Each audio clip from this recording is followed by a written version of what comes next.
L'aspect privilégié que nous avons, nous, c'est que nous sommes un archipel. Ce sont des îles, ce n'est pas qu'une seule destination, ce sont des destinations. Ce sont des îles, chacune avec leurs spécificités. La Grande Terre, la Basse Terre, Marie-Galante, les Saintes, la Désirade. C'est ce que nous voulons mettre en avant, c'est ce côté archipélagique et bien sûr ce côté découverte.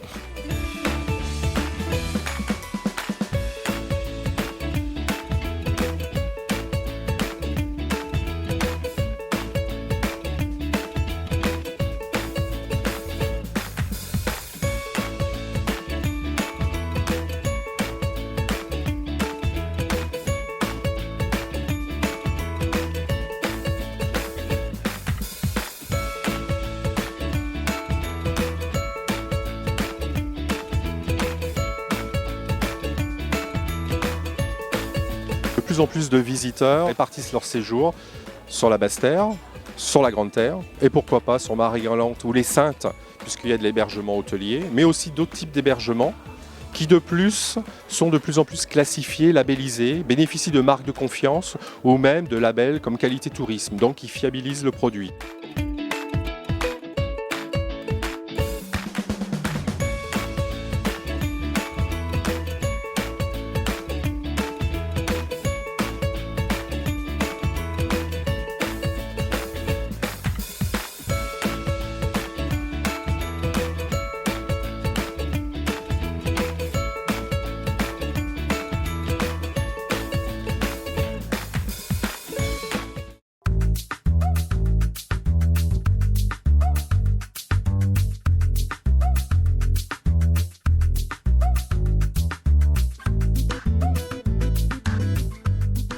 Nous sommes un département français.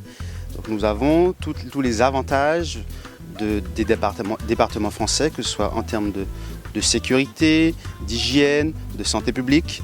Donc c'est important de le signaler et ça a un côté rassurant quand même pour le visiteur. Après, spécifiquement pour Marie-Galante, il y a un véritable dépaysement quand on vient ici. Il n'y a pas de pollution, il n'y a pas de bruit, il n'y a pas de feu rouge. On arrive ici, il y a une véritable douceur de vivre.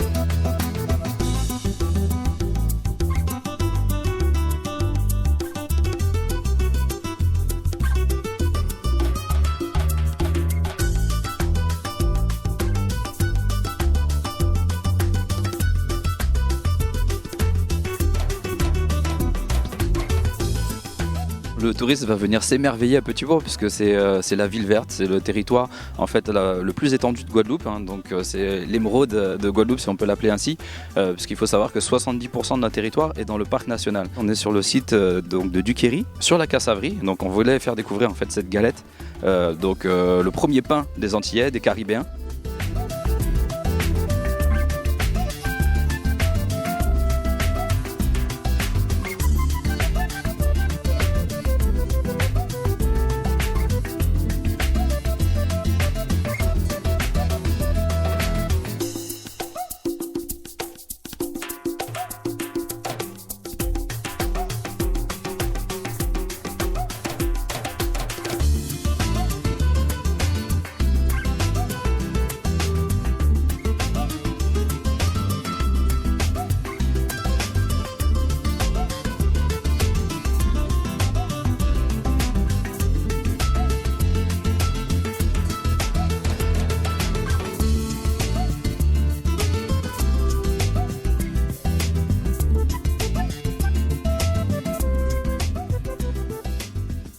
Bienvenue à un écomusée créole là, son écomusée qui est reconnu par un jardin, il y a dit jardin remarquable, parce qu'ici on n'a pas qu'à prononcer les airs, et malgré on ne peut pas vivre sans airs.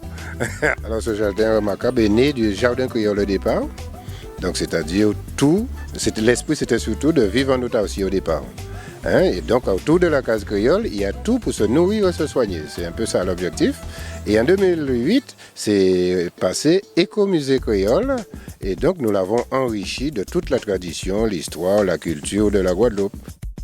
Je reviens chargée de couleurs, de senteurs, d'expériences, de rencontres, de clins d'œil. Une véritable belle découverte et une envie de vendre cette destination qu'il ne faut surtout pas rater. La Guadeloupe est une destination multiclientèle, c'est-à-dire qu'il faut avoir un petit peu de budget, mais je peux proposer la Guadeloupe à n'importe qui, les familles, les routards même, un petit billet avec un petit gîte, des plongeurs, des marcheurs, des randonneurs, les amoureux de la nature. Pour notre clientèle, qui est principalement une clientèle de salariés des grosses CE, ce qu'ils recherchent, c'est la mer, le soleil et le bien-être. Voilà. Donc sur la Guadeloupe, ils retrouvent tous ces éléments. Bien qu'il n'y ait pas de 5 étoiles, j'ai quand même découvert des beaux hôtels où ça pourrait correspondre pour une clientèle VIP qui recherche le naturel, ce qui se fait de plus en plus. La Guadeloupe, j'ai l'impression que c'est vraiment un art de vivre. Donc prendre le temps de se balader, d'aller à la rencontre des gens. Enfin, j'ai vraiment adoré leur humour, leur accueil chaleureux. Il ne faut pas hésiter à faire le premier sourire et là on est reçus comme des rois. Une population ouverte, chaleureuse, accueillante et une destination envoûtante. On en prend plein les yeux, plein le nez par ses odeurs, ses saveurs. Donc ça fait vraiment ressentir, ça fait vraiment travailler tous les sens. Et pour moi, c'est un rêve.